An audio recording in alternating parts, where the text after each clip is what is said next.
Just a few years ago, our riverfront was dotted with big cement silos. That was then.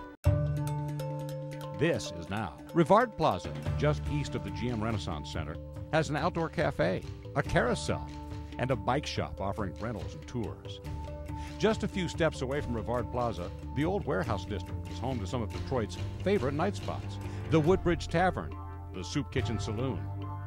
Those landmarks and much of the area was cleared out for what was supposed to be the new home of Detroit's casinos. But the Riverfront Casino District never became a reality. Riverfront development plans came to a screeching halt during the housing crisis. But now there are signs of a rebirth for this prized land. There is a buzz and an excitement now that we've never seen before. George Jackson, the president and CEO of the Detroit Economic Growth Corporation, says there'll be residential as well as retail. I think that you're going to see a lot more activity here than you see in other parts of the state because of the pent-up demand for urban lifestyle. The year 2020, I think you're going to see first floor, second floor retail being a pretty vibrant housing development along here.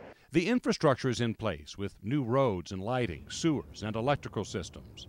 Detroit is trying to take a page from other cities like Baltimore that have successfully transformed their riverfronts. Think about Baltimore or Pittsburgh or Chicago. Those are communities that very skillfully and very strategically utilize the development of their waterfront to support the revitalization of their respective communities. And much of Detroit's riverfront redevelopment revolves around the River Walk, created by the Detroit Riverfront Conservancy. So our vision is to develop 5.5 miles of waterfront, going as far west as the Ambassador Bridge to just east of the Belle Isle Bridge. Part of that stretch includes the site of the old Uniroyal tire factory.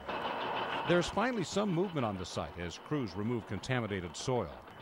The cleanup is expected to take a year and a half. It could eventually be home to residential and retail. The first phase of the Riverwalk, the East Riverfront, is 80% complete. So suddenly you're going to see restaurants pop up. You're going to see a lot of residential pop up. You're going to see mixed use, live, work kind of play activities. And really the tie to that, the sort of the green ribbon we've called it at different times, is this Riverwalk and the pedestrian connectivity, because that's what makes a city feel like a city. The Riverwalk goes through the Milliken State Park, which is Michigan's only urban state park. Just across the street from the park and right next to the DeQuinter Cut is the historic Globe Trading Company building, where Henry Ford once worked as an apprentice. It'll become the Milliken State Park Adventure and Discovery Center, complete with an archery range, rock climbing, and outdoor activities. The building is about 100,000 square feet. We will be taking about 50,000 square feet, turning into the Discovery Center, and we're looking for partners to come in and work with us on developing the other side. Construction on the Discovery Center is expected to begin next year, and it could open as soon as 2013. So a building which was once a symbol of Detroit's industrial heyday may become a symbol of its urban rebirth.